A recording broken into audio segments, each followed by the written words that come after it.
श्रीमती राधा रानी श्री भगवान की आदिम आंतरिक शक्ति है। पता नहीं भाद्रपद की शुक्ल अष्टमी तिथि ने ऐसे कौन से पुण्य कर्म किए होंगे कि सौभाग्य की महादेवी श्री वृंदावनेश्वरी जी इस दिवस पर प्रकट हुई। श्री भगवान की लीलाओं में साथ देने के लिए, हम जैसे बद्ध जीवों को आकर्षित करने के लिए, अपने भक्तों पर कृपा करने के लिए इस धरा पर प्रकट हुई। श्री राधा रानी जी इस शुभ दिन पर ब्रज के रावल नामक स्थान पर प्रकट हुई थी। तो कथा कुछ इस प्रकार है। एक बार रावल ग्राम के राजा वृषभानु जी, जो स्वयं सूर्य देव के अवतार हैं, ब्रह्म मुहूर्त में यमुना तट पर स्नान करने के लिए गए थे। यमुना तट पर जाते ही उनको एक सुनहरे रंग का तेज प्रकाश दिखाई दिया। एक अलौकिक सौंदर्य की छटा चारों ओर फैल रही थी।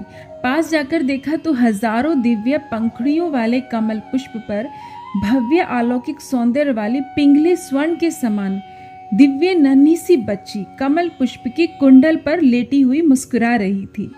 राजा वृषभानु जी ने समय व्यतीत ना करते हुए मन को मोह लेने वाली नन्ही सी बच्ची को गोद में उठा लिया। खुशी खुशी उनको अपने घर ले जाकर देवी कीर्तिदा को सारी घटना बताई। वृषभानु और कीर्तिदा की आंखों से प्रेम भरे आंसू बहने लगे, इस बात से अनजान कि उनकी गोद में साक्षात परम पुरुषोत्तम भगवान श्री कृष्ण की आह्लादनी शक्ति एक दिव्य कन्या के रूप में विराजमान है। अपनी अपरिमित प्रसन्नता के होते हुए भी वे इस बात से दुखी थे कि इतना समय बीत जाने के बाद भी उनकी नन्ही सी बच्ची ने आंखें नहीं खोली थी, जिसके कारण पूरे रावल गांव में उदासी छाई हुई थी।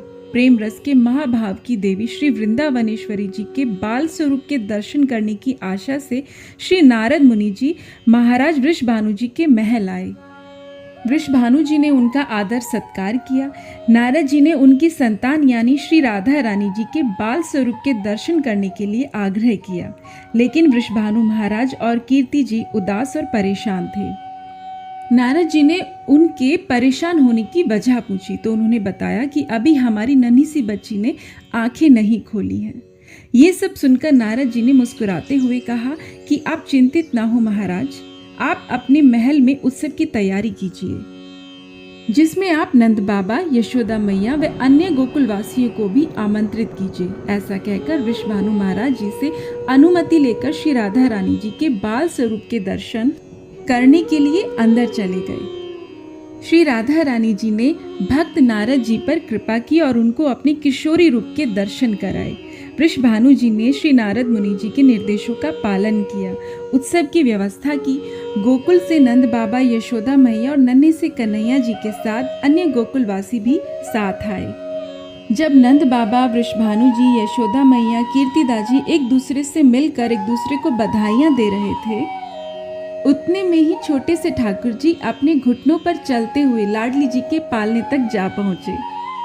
फिर पालने में झांकते हुए ये स्मरण किया कि मेरी प्राण प्रिया, मेरी आह्लादनी शक्ति मेरे सामने है। नन्ही सी प्यारी सी लाडली जी ने अपने कमल नयन खोले और श्री श्याम सुंदर जी के दर्शन किए।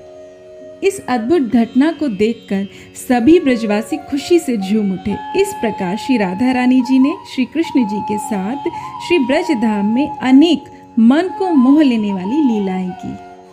इस्कॉन वृंदावन में सभी भक्त चातुर्मास आते ही इस दिन का बेसब्री से इंतजार करते हैं, क्योंकि ये पर्व साल का सबसे बड़ा और विशेष पर्व है। क्योंकि इस दिन सभी वैष्णवों की सबसे पूजनीय महारानी जी अपने भक्तों पर कृपा करने के लिए इस धरा पर प्रकट हुई थी। इस गौरवशाली दिन की महिमा अपार है, क्योंकि यही वो दिन है जब पूरे साल में एक बार श्रीमती राधा रानी जी के कमल चरणों के दर्शन हम बद्ध जीवों को प्राप्त होते हैं। प्रातः काल से ही श्रीमती राधा रानी जी के असीम गुणों की महिमा बताई जाती है, गाई जाती है। इसके बाद श्री युगल सरकार का अनेक प्रकार के पदार्थों से, जैसे फलों का रस, सुगंधित इत्र द्रव्य, दूध, दही, शहद आदि से महाअभिषेक किया जाता है। दिन के 12 बजे के बाद श्रीमती राधा रानी जी के पसंदीदा व्यंजनों से राजभोग लगाया जाता है। इस पवित्र और पावन दिन पर श्रीमती राधा रानी जी से प्रार्थना करते हैं कि प्यारी सी लाडली जू हम बद्ध जीवों पर कृपा करें, हमें भी अपनी दासियों में से एक मानकर सेवा का अवसर प्रदान करें। कथा के बाद कुछ खास ध्यान देने योग्य वाली बातें, जिससे श्री राधा अष्टमी का पूर्ण फल प्राप्त होता है। इस्कॉन मंदिर में श्री राधा अष्टमी व्रत दोपहर 12 बजे तक ही रखा जाता है, लेकिन वो व्रत निर्जला होता है। मतलब एक दिन पहले से शाम 6 बजे से लेकर अगले दिन यानी श्री राधा अष्टमी के दिन 12 बजे तक कुछ भी नहीं लिया जाता, यहाँ तक कि पानी भी नहीं। लेकिन आप चाहें तो पूरे दिन भी रख सकते हैं, जैसे फल और कुट्टू का सेवन कर सकते हैं, नहीं तो 12 बजे तक निर्जला उपवास भी ठीक रहेगा। श्री राधा अष्टमी के दिन प्रातःकाल से ही श्री जी की सेवा में लग जाएं, यानी प्रातःकाल 3 बजे से स्नान आदि कर मंगला आरती करें। श्री जी को उनके पसंदीदा व्यंजनों से भोग लगाएं, सुगंधित चंदन, श्री जी के पसंदीदा फूलों से श्रृंगार करें, श्री जी के समीप बैठकर गीता और श्रीमद् भागवत का अध्ययन करें, महामंत्र का जाप करें। अंत में एक खास और बहुत ही महत्वपूर्ण काम, वो है श्री राधा कृपा कटाक्ष स्तोत्र का पाठ। आप इसको एक बार ना करके कम से कम 11 बार अवश्य करें। इसका पाठ करने से हमारे प्यारे श्याम सुंदर बहुत बहुत प्रसन्न होंगे, और श्री कृष्ण प्रसन्न होंगे तो श्री कृष्ण जी की प्राण प्रिया स्वतः ही प्रसन्न हो जाएंगी और हम बद्ध जीवों पर असीम कृपा बरसाएंगे।